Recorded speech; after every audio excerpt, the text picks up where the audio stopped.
دو شخصیات ایسی ہیں جنہیں آج کے فتنہ پرور انگلیاں دل پہ اٹھاتے ہیں سب سے زیادہ، ایک حضرت عمر کی، ایک حضرت معاویہ کی۔ تھوڑی سی بیداری کا ثبوت دے دیں صرف 2 منٹوں کے لیے، میں بات ختم کر رہا ہوں۔ ایک حضرت عمر کی، ایک حضرت معاویہ کی۔ اب سن لیجئے مجھ سے ایک بات کہ حضرت معاویہ وہ ہیں جن کے ہاتھ پر حضرت حسن نے بیعت کی۔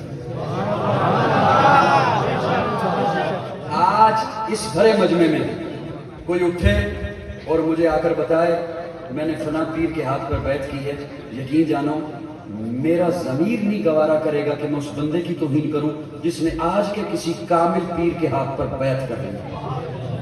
سبحان اللہ، سمجھ آ رہے ہیں یا نہیں؟ جس نے آج کے کسی کامل پیر کے ہاتھ پر بیعت کر لی ہے، میرا اور آپ کا ضمیر گوارا نہیں کرے گا کہ ہم اس کی توہین کریں، اس کی توہین کریں جس اس کے پیر کا کتنا ادب ہوگا،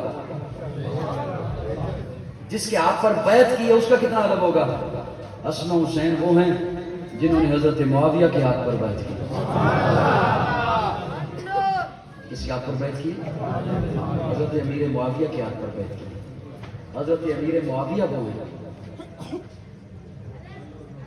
اور لوگ کیسی باتیں کرتے ہیں، کیا لوگوں کی بات ہوتی ہے کہ کوئی ایمان کو تولے۔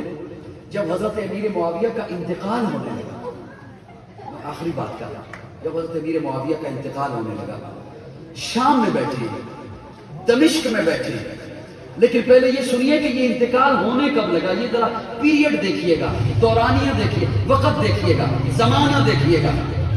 پیارے آقا کی رحلت کے بعد تقریباً 2.25 سال ہے حضرت ابوبکر کا زمانہ، تقریباً 10 سال ہے حضرت عمر کا زمانہ، تقریباً 12 برس کے لگ بھگ ہے حضرت عثمان کا زمانہ، حضرت علی اور حضرت حسن کا ملا کر تقریباً 6 برس، یہ بن گیا 30 برس۔ کتنے؟ پھر حضرت امیر معاویہ 19 سال خلیفہ رہے، کتنے؟ یہ بن گیا تقریباً 50 سال، نصف صدی۔ ایک دفعہ ذرا بولو کتنا؟ نصف صدی۔ اس نصف صدی میں کتنی جنگیں ہوئی ہوں گی، کتنے ہجرت ہوئی ہوگی، کتنے سفر کیے ہوں گے، کتنے طوفان گزرے ہوں گے۔ حضور کی رحلت کے بعد 50 سال گزر چکے ہیں، حضرت امیر معاویہ کا انتقال ہونے لگا ہے، اور وصیت کیا فرماتے ہیں جو پاس ہیں، انہیں کہتے ہیں مجھے جب دفنانے لگو نا تو اس پوٹلی کو کھولنا، اس میں ایک چیز ہوگی وہ میری آنکھوں میں رکھ دینا، میرے نتنوں میں رکھ دینا۔ وہ لوگ پوچھتے ہیں حضرت اس میں کیا ہے؟ فرمایا حضور کے ناخن مبارک۔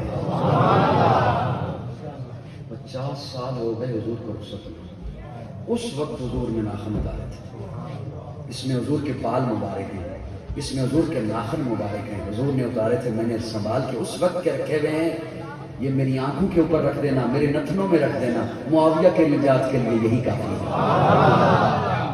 اس معاویہ کے ایمان کو تولتے ہو پلمبر کے کہنے پر؟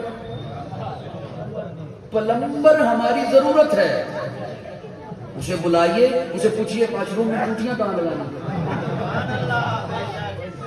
الیکٹریشین ہماری ضرورت ہے، اسے بلائیے، اسے پوچھئے ہم نے مکان بنایا لائٹیں کہاں کہاں لگوائیں۔ انجینئر ہماری ضرورت ہے، اسے بلائیے، اسے پوچھئے یہاں سیمنٹ کتنا لگے گا، اینٹیں کتنے لگے گی۔ لیکن دین پوچھنا ہوگا تو علماء سے آ کے پوچھیں۔ بولو بولو بولو بولو بولو، کس سے پوچھیں گے؟ علماء سے پوچھیں گے۔ معاویہ وہ ہیں حضرت امیر معاویہ، شام میں بیٹھے ہیں، ایک صاحب چلے مدینہ کی طرف، اسے بلا کے کہتے ہیں مدینہ جا رہے ہو؟ اب یہ جملہ میں کیوں بولنے لگا ہوں؟ اس لیے کہ جس نظر سے میں پڑھتا ہوں یا جس نظر سے میں سناتا ہوں وہ ہر ایک بندے کی اپنی نظر ہوتی ہے۔ حضور کے زمانے کے کتنے بعد کا یہ زمانہ ہے، اب ضروری نہیں کہ سارے صحابی موجود ہیں۔ میری بات سمجھ آ رہی نہیں آ رہی؟ صحابہ تو چند دکھ رہے گئے، گزر گئے، اب تابعی ہیں، تبع تابعین یہاں پر موجود ہیں۔ اس لیے وہ جب صاحب مدینہ کی طرف سفر کرتے ہیں تو حضرت امیر معاویہ سے بلا کے کہتے ہیں مدینہ جا رہے ہو؟ ہاں مدینہ جا رہا ہوں۔ ریاض الجنہ بھی جاؤ گے؟ ریاض الجنہ بھی جاؤں گا۔ تو فرمایا جب ریاض الجنہ جاؤ گے نا تو وہاں ایک خوبصورت چہرے والا آقا کی حدیث پڑھا رہا ہے، اسے جا کر میں معاویہ کا سلام پیش کر رہا. وہ کہتا ہے اچھا کر دوں گا. پھر میں معاویہ کے لیے دعائے مغفرت کرانا اس سے. وہ کہتا ہے کرا دوں گا. حضرت یہ تو بتائیے وہ کون ہوگا؟ حضرت امیر معاویہ فرماتے ہیں بیٹا علی کا ہوگا، شکل نبی کی ہوگی. وہ حسین. وہ کون ہوگا؟ اس سے ایک بات یہ سمجھ لیجئے کہ جب حضرت امیر معاویہ کا زمانہ تھا تب حضرت حسین اس سٹیج پر تھے کہ ریاض الجنہ میں درس حدیث لیا جاتا ہے. جی ہمارے پاس تو صرف چند باتیں پہنچی ہوئی ہیں نا. اللہ رب العزت ہمیں سارا دین سمجھنے کی توفیق عطا فرمائے اور رسول اللہ صلی اللہ علیہ وسلم اور صحابہ اور آل بیت کے مطابق ہمیں اپنی زندگیاں بنانے کی توفیق عطا فرمائے. آخر دعوانا الحمدللہ رب العالمین.